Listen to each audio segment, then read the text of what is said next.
लोगों का धन्यवाद करना चाहूंगी। विशेष तौर पर आपका धन्यवाद करना चाहूंगी। आप हमारे परिवार के मुखिया हैं और उम्मीद करती हूं कि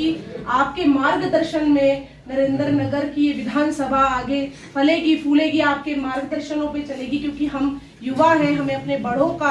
आदर के साथ साथ आपके हमें मार्गदर्शन की जरूरत है। और आपने आज जो बातें अपने उत्तराखंड की अपनी संस्कृति में उसकी परंपरा का मान रखते हुए अपनी भाषा में जो कही है, ये बिल्कुल हम युवाओं के लिए सीखने की चीज़ है कि हम सभी युवा, जहां हमारी संस्कृति आज कहीं ना कहीं पिछड़ रही है, हमारे बच्चे हम अपनी भाषा में नहीं बोलते, खुद मैं भी देखिए अभी हिंदी में बात कर रही हूँ, तो आपसे सीखेंगे। और मैं गढ़वाली बहुत अच्छी बोलती हूँ, पर कभी भाषण मैंने अपनी गढ़वाली में नहीं दिया, पर मैं सीखूंगी आपसे। आज मैं सीख रही थी और बहुत कुछ आपसे सीखने के लिए रहेगा। इसमें ये लड़ाई सिर्फ हारने की और जीतने से ज्यादा सीखने की रहेगी। कर्नल कोठियाल जी जैसे महान व्यक्ति के साथ में, उनके नेतृत्व में ये चुनाव लड़ा जाएगा, तो उनसे भी सीखने को हमें बहुत कुछ मिलेगा। और यकीनन अभी ये आज़ादी के नारे लग रहे थे, वाकई में हमें अभी बहुत सारी आज़ादी की, मुझे लगता है कि ये दूसरी लड़ाई में विधानसभा का चुनाव नहीं लड़ रही, लगता है कि आज़ादी की दूसरी लड़ाई लड़ रही हूँ। और इतने सारे सेनापति और इतने सेना नायकों के नेतृत्व में ये लड़ाई लड़ रही हूँ, जनता के नेतृत्व में इस लड़ाई को लड़ रही हूँ। कुछ भी इसका अंजाम हो, पर आगाज तो हो चुका है और मुझे लगता है कि बहुत ही खूबसूरत आगाज नरेंद्र नगर की इस विधानसभा में हुआ है। और क्योंकि ये देवों की भूमि रही है, देवियों की भूमि रही है, और कर्नल कोठियाल जी जो है हमारे इसी क्षेत्र से आते हैं, तो मुझे लगता है कि इससे बड़ी बात, इतने सौभाग्य की बात मेरे लिए हो नहीं सकती कि उन्हीं के घर से मुझे मौका मिला है जनता के बीच में आने का और आज़ादी की इस दूसरी लड़ाई को लड़ने का। तो मेरा सभी क्रांतिवीर साथियों से यह अनुरोध रहेगा कि अब इस कार्यक्रम को हम अपने जो बूथ पे है उसको बूथ से हम मजबूती से लड़ेंगे, क्योंकि ये लड़ाई हमें लड़नी है। आज़ादी की दूसरी लड़ाई में से जो कह रही हूँ, तो इस लड़ाई को हम अपने बूथों से मजबूत होके, मेरा जो एक कार्यक्रम भी, कैंपेन भी चल रहा है, मेरा बूथ पहाड़ जितना मजबूत, तो अपना जो बूथ है, अपने बूथ को आप अपना देश समझ के इस लड़ाई को लड़िए कि आपका जो बूथ है, आपका जो गांव है, वो आपका देश है और आपको इसी की लड़ाई लड़नी है। उस बूथ पे मजबूती से हमें अपने सिपाही तैनात करने हैं, ताकि चुनाव के दिन, वो तो मतदान है, जनता अपनी किसी को भी दान के रूप में दे, पर हमें बहुत चौकन्ने रहना है कि कहीं ना कहीं वहाँ पे जो एक षड्यंत्र उस दिन जो होगा, और जो कयामत की रात बोली जाती है उत्तराखंड के जो चुनाव से एक दिन पहले कयामत की रात होती है, तो वो कयामत की रात पे बहुत चौकन्ना हमारे बूथ के जो सेनापति हैं उनको बहुत चौकन्ने से रहना पड़ेगा, निगरानी रखनी पड़ेगी। पर मैं ये समझती हूँ कि दिल्ली के जनता को, हमारे जो महानायक है इस आंदोलन के, दिल्ली के माननीय मुख्यमंत्री अरविंद केजरीवाल जी ने दिल्ली की जनता को अपने हर मंच से ये बात कही थी कि कांग्रेस भी और बीजेपी भी, सभी लोग आपके पास, क्योंकि बहुत धनवानों की ये पार्टी है और बहुत धनवान लोगों को इससे टिकट मिलता है, तो वो धन बल का प्रयोग करेंगे, शराब का प्रयोग करेंगे, अब बहुत सारे गिफ्ट देने का प्रयोग करेंगे, कहीं ना कहीं लुभाने के लिए अपने वोटर्स को, अपने मतदाताओं को। तो दिल्ली की जनता को केजरीवाल जी हर मंच से ये समझाने में कामयाब आए कि कांग्रेस वाले भी लाए, बीजेपी वाले भी लाए, तो आप ले लेना, मना मत करना, क्योंकि 15 साल से 20 साल से इन्होंने आपका लूटा है, आपके टैक्स के पैसों की चोरी की है। उस पैसों से ये आपको जो है इतना सारा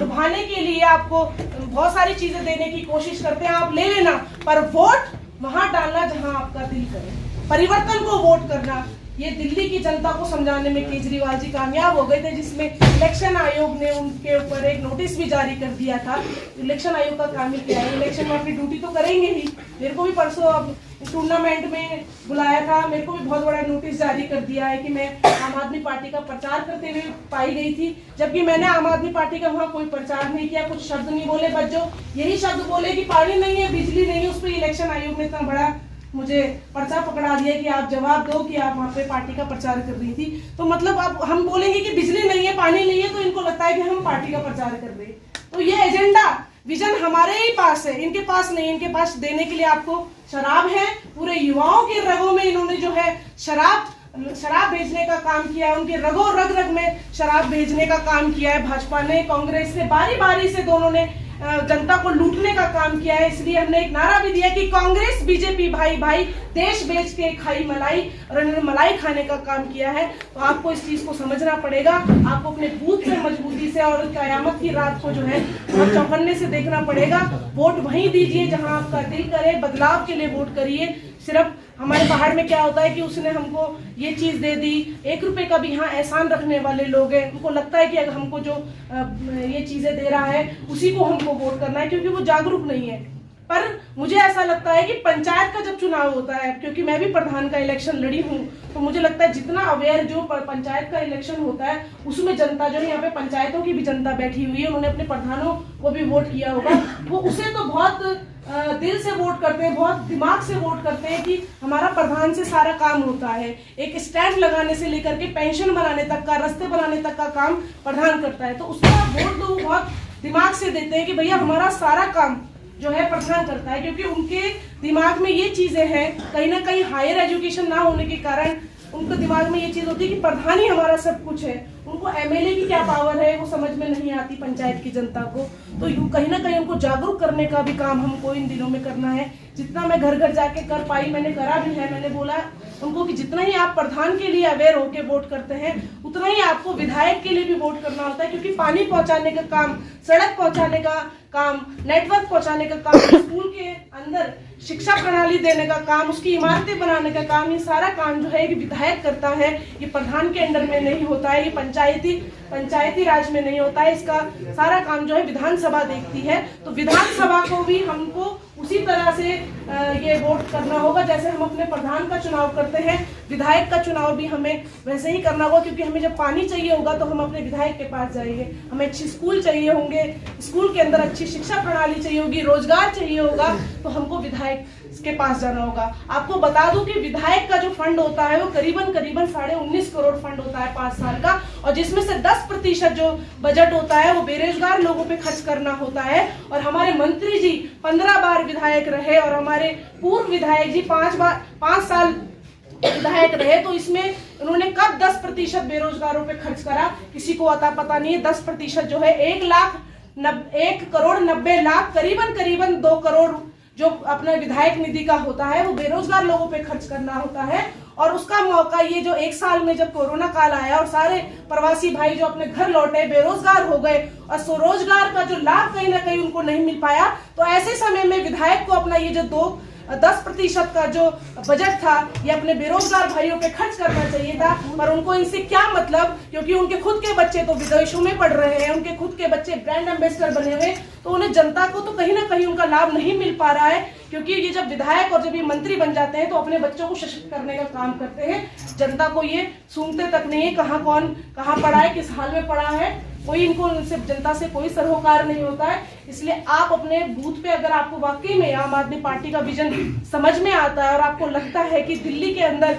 उत्तराखंड के अंदर भी दिल्ली जैसा बदलाव होने की जरूरत है, तो आपको बूथ पे दिल्ली वालों की तरह सीख लेनी पड़ेगी। दिल्ली की जनता ने इनको जो है बहुत ही मजबूती से, बहुत ही साहस से मजा चखाया और झाड़ू का बटन दबा के इनको इनकी हैसियत याद दिला दी कि ये दिल्ली के अंदर जो आज बदलाव हुआ है, आप अपने घर वालों से, अपने मित्रों से पूछ सकते हैं। तो हमें दिल्ली की जनता से, यहाँ की जनता को सीखने की जरूरत है। दिल्ली में केजरीवाल जी कामयाब हो गए क्योंकि उन्होंने जागरूक करा लोगों को, और दिल्ली की जनता थोड़ी पढ़ी लिखी भी है इसलिए बहुत जल्दी इस बात को समझ गई। पर ऐसी बात नहीं है, अगर उत्तराखंड की जनता अगर पढ़ी लिखी नहीं भी है तो पर अगर उनके बीच में कोई पहुंचे उनको जागरूक करने, तो वो इस बात को समझेंगे। ये बात मैं इसलिए कह रही हूँ कि क्योंकि ये किताबी बातें नहीं है, क्योंकि मेरे खुद के अनुभव की बात है। मैं जब प्रधान बनने गई और महज 6 महीने पहले ही गई, जब वो एक पुष्पा रावत के विजन को समझ सकते हैं, और मेरी हैसियत नहीं थी, उससे ज्यादा मुझे मान सम्मान मेरी जनता ने दिया और मुझे निर्विरोध प्रधान बना दिया। मेरी पंचायत 1000 मतदाताओं की पंचायत है,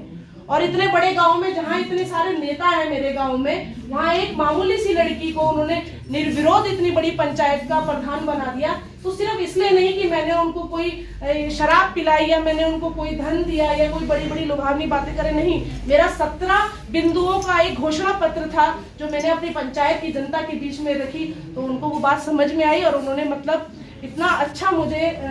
मैंडेट दिया कि मुझे निर्विरोध प्रधान बना दिया, जिसकी जिंदगी भर में उनके ऋणी रहूंगी अपने उत्तराखंड के लिए। उन्होंने मुझे एक मौका दिया आगे बढ़ने का अपनी इस बेटी को, तो मैं समझती हूँ कि विधानसभा में भी ये परिवर्तन होने की ज़रूरत है। और आप सभी साथी जो है हमारे जो कोठियाल जी हैं, उनके नेतृत्व में इस विधानसभा की लड़ाई को लेके जाएंगे अपने बूथ से। मैं बार बार बूथ इसलिए कहती हूँ कि ये जो चुनावी लड़ाई है, इसको हमको अपने बूथ पे ही रह के मजबूती से लड़नी पड़ेगी। और ये जो कयामत की रात है, इसमें हमको चौकीदार बनना पड़ेगा, देखना पड़ेगा कहाँ क्या हो रहा है, और अपनी जनता को केजरीवाल जी की ही तरह समझाना पड़ेगा कि आपको जो लेना है ले लो, ये आप ही का पैसा है, और वोट आप झाड़ू को करना।